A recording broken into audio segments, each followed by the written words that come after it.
Good morning. We're going to go through two hands, but first, just want to apologize. Last few videos, the audio had some issues. I've been messing around with this OBS screen capture and thought I'd improve the audio, block out background sound so that you can hear me a little bit better, and I screwed up. So it was about maybe 4 days worth.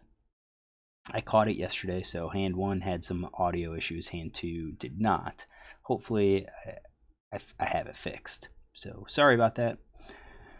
So these two hands are both ace queen, ace queen offsuit hands in late position, and they both have a play or a tactic that I used, and unfortunately it didn't work. So hand number one, we're four-handed. This is a 10 NL game. This was a full ring, and you can see that our effective stacks are basically 100 big blinds. So under the gun just does this min raise. That's not overly strong with the min raise. I honestly don't remember what he's been doing. What his normal raise size has been. This could be just his normal raise because we are shorthanded, or this could be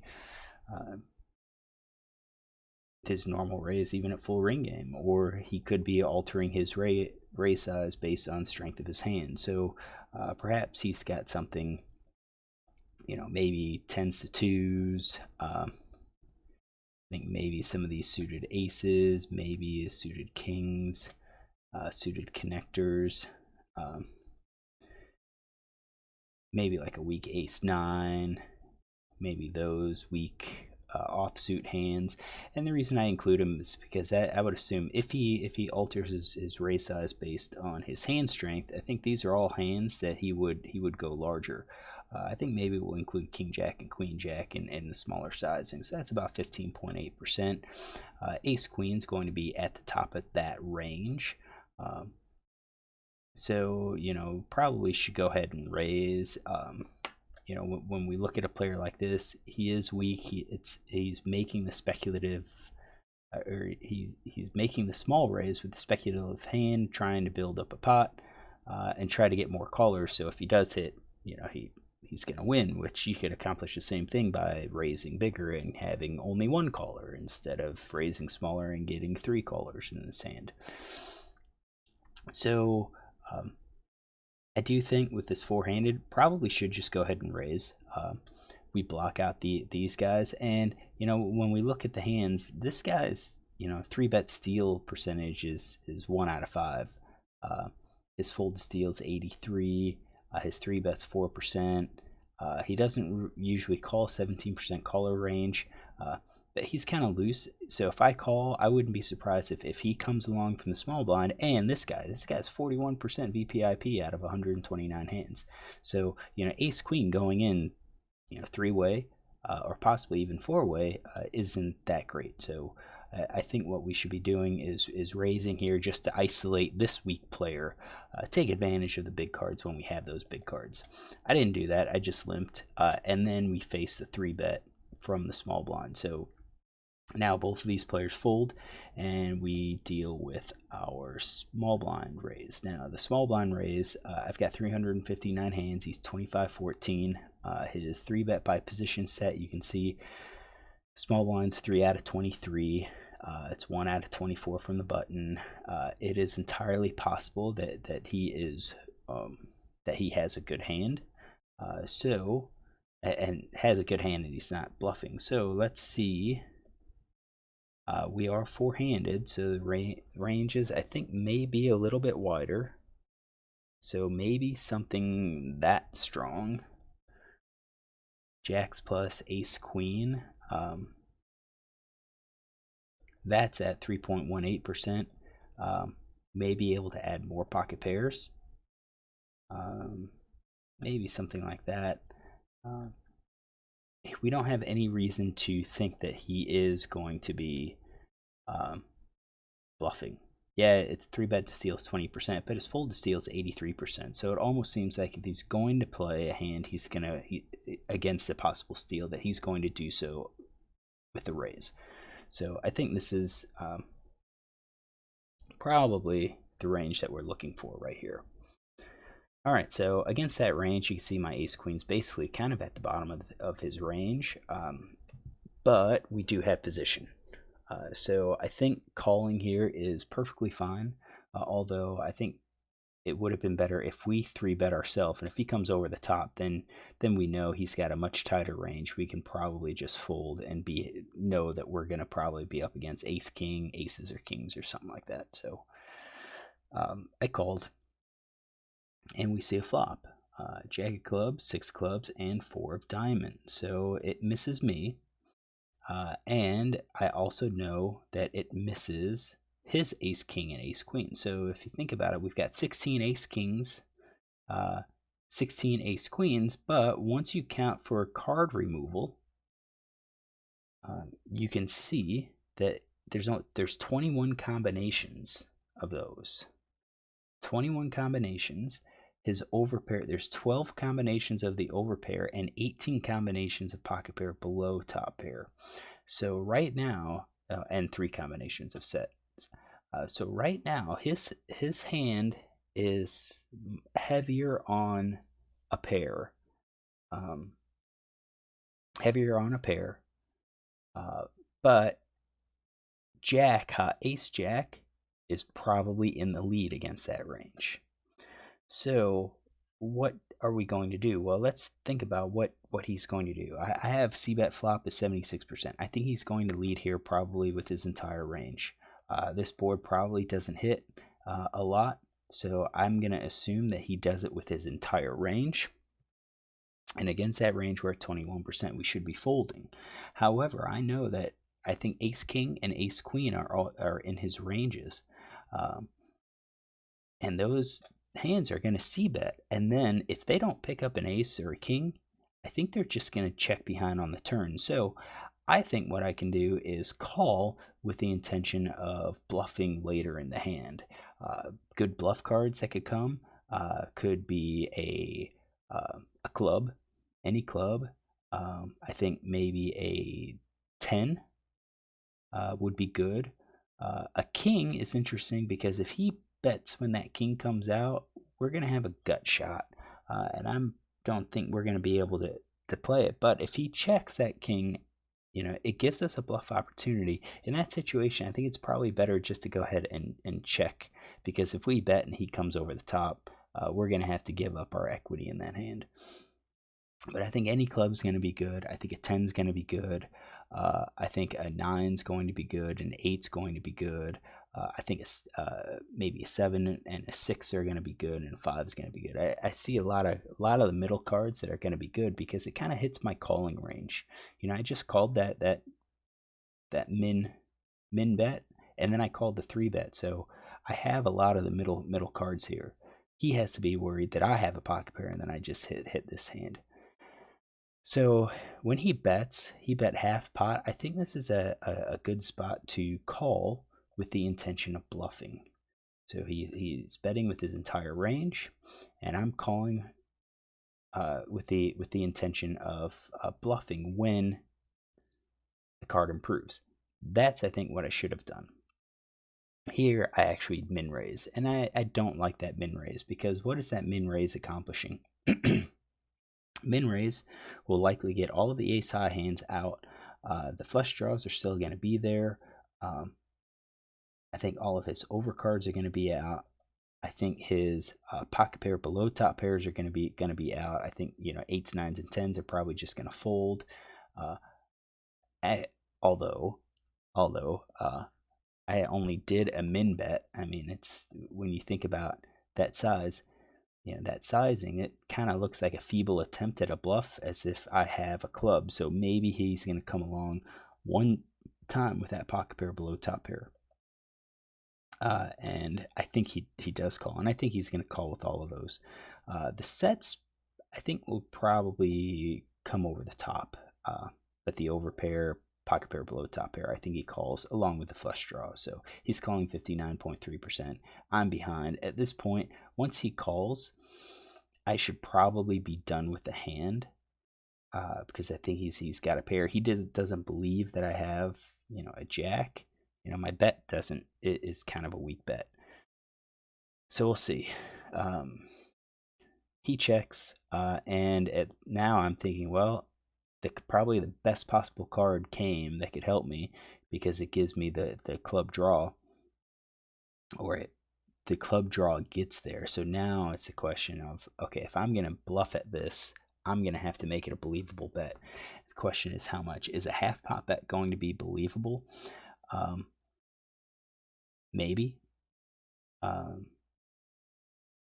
Maybe. You have to think of what else would I bet here? So Jack 10 would probably bet. Ace 10 would probably bet again. I think we're going to have to probably do like 2/3 pot. And it looks like that's what I did. So I'm happy with that 2/3 pot. Not real happy about the raise on the flop, but I bet 2/3. Now, what do I think is going to call here? With that 2/3 pot bet, I think he's going to call with the overpair, so queens, kings, and aces.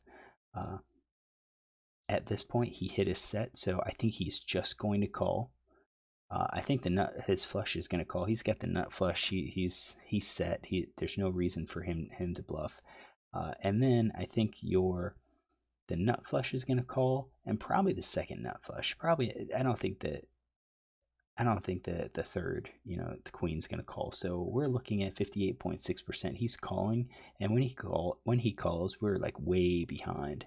So I still think he's got 42% that he could fold. So that's, I think 2/3 kind of gets that fold. He doesn't fold. He calls. So at this point, I mean, unless I hit a king, I really can't continue. 3 hearts gets there.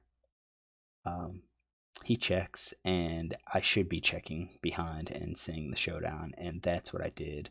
Jigs up. He shows ace king, and he beats my ace queen. So this is kind of interesting because I didn't have ace king offsuit in his range on the river, and the reason we didn't is because I took out. Let's see here. Let's take out the 10. I think I took it out here. So when I raised, I assumed he would have just dumped his ace king, ace queen.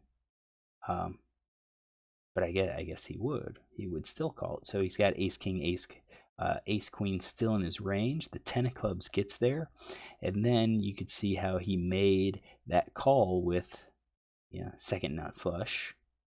And then when the 3 of hearts, so again on that turn, he's continuing with 50% of hands. He's folding 50% of hands.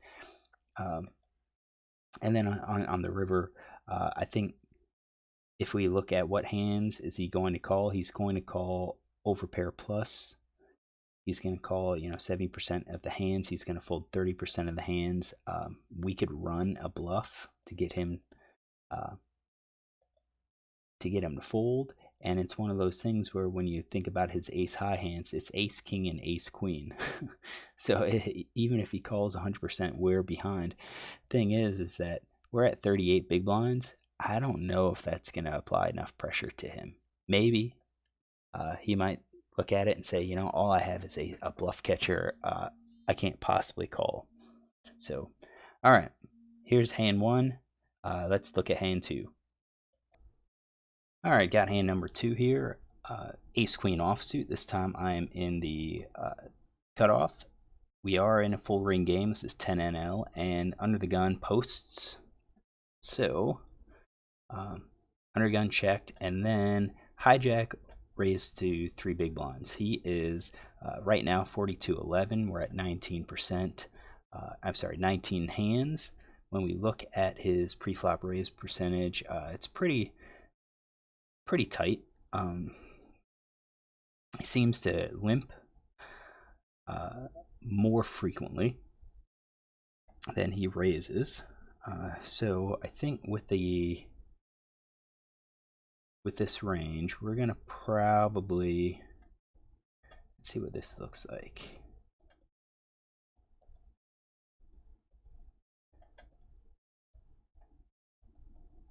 I'm not sure if he would do it with all his pocket pairs. So that's something like that. That's 9.2%. That might be a little too tight for someone that plays 42%, but he is passive. You could see when he's played, when he's raised, he skipped his C bet. So at this point, I think that's what we can do, what we can assign his range. And you'll see the ace queen offsuits is located more kind of in the middle against that range. We're about 50%. It's coin flip. I think calling is okay. I mean, we'll have position on him, but is raising better. Let's look at the rest, everyone else behind us. We don't know villain 12. This must be his first hand here at the table. Villain 13's at 26.8. Calls 3 bets for pre-flop 2 bets at 17%. This guy's real tight, 13-1-2 out of 473 hands. If he comes along, he's going to have a very good hand. Probably only going to raise or 3-bet aces, probably. Maybe kings. This guy's calls 22%. If I call, he's probably coming along as well. But, I think both of these already have a blind in there. So if I call, I bet they're both coming along. And I don't think that's ideal. I do think this is going to be a situation where I think we should 3-bet, knowing that if he calls, we're going to probably be behind and we'll have to use our position to win some pots. So I do think I should have 3-bet. I didn't 3-bet, I just called, and we have the big blind that comes along. So big blind, we don't know anything about him, so what we will do is just kind of assign him a fairly wide range, because he's getting a pretty big discount to call. So probably all of those. Probably our kings, our offsuit connectors. This is probably way too wide, but it's something that a lot of players will play in the big blind. Now they didn't 3-bet, so I think we can eliminate some of these hands that would have 3-bet. And at 10 NL, you kind of see, probably jacks will 3-bet. All jacks are better, and then ace king will likely 3-bet. So that's their range, and we're going to be doing okay against them. All right, so we see a flop 8-7-4. Villain 12 checks, no big surprise. I think he'd probably check his entire range. If he bets, he might have an 8, so like 8, 9, 8, 10, 8 jack, just to kind of see. Hopefully try to pick it up. He might bet with a 7. We just don't have his stats. Villain 17, though, he bets 5, so he bets half pot on this board. This board doesn't hit him at all. So I think this is a good board to go ahead and raise. I really do think we should go ahead and raise. We have overpairs, we have a backdoor flush draw, and this board's going to hit our range much harder than it's going to hit his range. Even with villain 12 in the hand, he's got a very wide range. The chance that the big blind hits the board is going to be pretty small. So if you think about it, if I raise, what hands is he going to continue with? The straights, sets, 2-pair, overpair, top pair, maybe. But all of the all the middle weak pair, a side, no made hands, they're all going to fold. I don't even think all the flush draws are gonna call. So when you think about the flush, he doesn't have the ace of flush, the nut flush draw. So if he calls, I think the only flush draws that he's going to call will be the kings. So let's do this. Let's just add these kings and say these are the only flush draws that he's going to call. And then his open-ended straight draw. Yeah, I think players will call open-ended straight draws. So he's looking at calling 26%. He's folding a huge percentage of time. So yeah, I think this guy, we can just ignore him. or we can think that if we raise, he's going to be folding a large percentage of the time. And what's this guy going to do? So when we look at his ranges, he has overpairs, he's got sets. His ace high hands represent 39%. Snow made hands 25%. He has, while he did hit hit with his overpairs, and he's got quite of those. I think if we raise, he's probably going to fold most of these. Again, we have the ace of hearts, so we know he doesn't have ace king of hearts, ace queen of hearts, ace jack of hearts, which were in his range and could conceivably call. He could have ace king maybe with the king of hearts. So what would he call? So if I raise, 3-bet, and I think he's got 36 big blinds. So if I raise to 15, he's got to call 10 more, and that's going to leave him with 25. We would have 25. We'd have a little bit more than half pot bet left, left for him to call. And I think what we're doing is making this raise to try to take advantage of his folds. And if called, we have backdoor equity. So what does he fold? Or what is he going to call this with? Our flush draws, I do think he's probably going to call with all of the flush draws. I think this player will. Because the Jack 10 has a gut shot as well. Maybe the Queen Jack. Let's take out the Queen Jack. He's got overs, but I take that back. I'm going to leave that in because some players just have difficulty believing us. The Kings, he would call. I don't know. He doesn't have open-end and straight draw. I don't think he calls with gut shots other than that flush draw.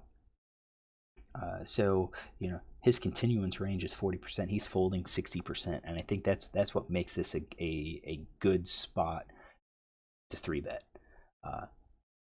And we could just 3-bet him all in if we want, but I think that's a little bit too bold. Yes, we'll pick up the pot, but when we're called, we figure to be behind, and our chances of improving aren't that good. Our chances are 24.3% basically. So I do think we should have raised here. I didn't.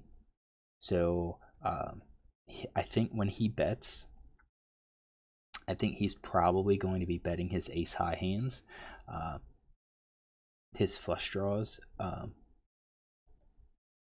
Yeah, basically all his flush draws. I think now his gut shots probably are going to bet again. Maybe I don't know. Maybe the passivity would say that he's just going to give up on it. So ace high, I do think a lot of people will bet here with their ace high. So 79% he bets. We're at 40%. I still think raising is best. This guy comes along now, so with his call, I think he's probably going to call with all of his pairs. I think he's going to call with all of his flush draws, his open-ended straight draws, his gut shots. Probably not his overcards, probably not 2-card backdoor flush draws. So we're behind him at 33.8%, and that's why I think maybe raising would have been a lot better. Would have gotten this guy out. Probably would have just won the pot. Now 5 of hearts comes, and we know the ace of hearts is not in everyone's hands. That no one can have the nut flush draw or the nut flush because we have it, and that sets up a good bluff opportunity. Now the pot's 25.5. He only has 36.8, and we've got 82 is the next larger size. They both check, and I'm not surprised with the checks. I kind of think that he's going to check everything. And the gut shot. A 4 straight is on the board. 4, 5, 7, 8. I'm not surprised he checks either, because I think he's going to check basically everything, even if he has a flush. He's at best he's the second nut flush. I think the passivity, he's going to be scared that someone has a ace of hearts. I do think he should probably bet because the lone ace would likely call. Uh, I wouldn't automatically call. I have to be getting the odds. I have to assume that I have to pick up that heart in order to win. And if I'm not getting, the 4-1, 5-1 uh, odds, then I'm you're just gonna. I have to fold. That's the right play to fold. So now it's to me. What do I do? I think it's gonna be risky to bet. So let's check out this player. If I bet, I think the flush is probably going to call. The straight's probably going to call. Set's going to call. Two pair probably, depending on how big it is. Over pair is probably going to call. Top pair might get away. I think he's probably maybe ace 8 he'll call. But he doesn't have the nut flush. Maybe the second nut flush draw he'll call. Open-ended straight draws I think are going to just fold. So he's going to fold about. He's continuing at 51%. He's folding 49%. If he calls, then this guy would be incentivized to call a little bit. And I think probably the overpair is going to be stubborn and call. Sets and flushes are going to call. Second nut flush would call. I don't think the third nut flush. I think he'll probably fold and all that stuff. So when we look at him, he's going to be continuing 54 or folding 45%. We can take a stab at it. So we've got 45% folding, and the other guy's 49% folding. So if we bet, we expect to get a fold 22% of the time, and if called, we still have the ace of hearts that we could fall back on. I do think we should bet. How much to bet? Well, we're at a tough spot because he only has 36.8. If he had more, I think we could easily bet half pot or 2/3 pot and generate these 22% folds. But because he's short stacked, I don't think we're going to be able to fire that last barrel to represent the nut flush because he just won't have enough. This guy we can do that with, but not this guy. So I believe I bet, but looking at it now, I don't really think I like the bet. I think I should have just checked behind and taken the heart, see if I hit the nut flush. So I bet villain folds. So we had the one fold, which is fine. But if he calls, you can see what that leaves us. He only has 19. It's unlikely that he's going to fold unless that heart comes. So he calls. King of spades hits. I think that improves his range because I think he had, he could have had the ace king of hearts. Now he's got the a king. He checks. I don't think we could bet now because I don't think we're generating folds. I could be wrong. I think if I bet, he's gonna probably still call his top pair, over pair, two pair. He may be stubborn and call queens to nines. We can set up a filter and say maybe 50%. So if he does it at 50%, we'll get that. He's calling 71%. He's folding 29%. If he doesn't call any of those, he's only calling 43%, which means he's folding 57, which kind of looks good. We could probably buy it, especially knowing that all of those pocket pairs below top pair beat us. What do? I do bet. I push him in. He does call, and I know I'm gonna have to lose. So he shows ace 6. He actually shows a straight. That wasn't in his range. We had a much tighter range, which we don't know much. He is a loose. He's raised at 11%. He looks like he may have been a passive player, so I would have expected these lower suited aces to be in his limping range. But now that he has all of those, I would add all my pocket pairs, and probably ace 10 offsuit maybe.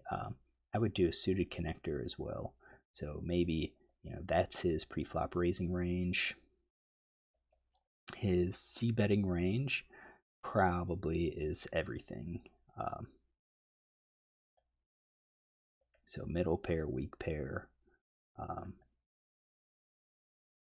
Maybe not the no-made hands. Could be mistaken. Got shots. So if he goes with that and then he hits the 5 of hearts, he checks and then calls. So I still think he's calling with probably the same amount. So he's folding, 51%. And then with the king of spades, you can see that this changes his range much more at the top. It's going to be harder for us to show profit with that bet, especially when he's short. So I think we missed the 3-bet pre-flop, and I think if we 3-bet, he's probably going to fold. And if he doesn't, then he might fold to that turn bet. On the turn, I do think we should have just checked. All right, so this is hand number 2. Look tomorrow for a few more hands.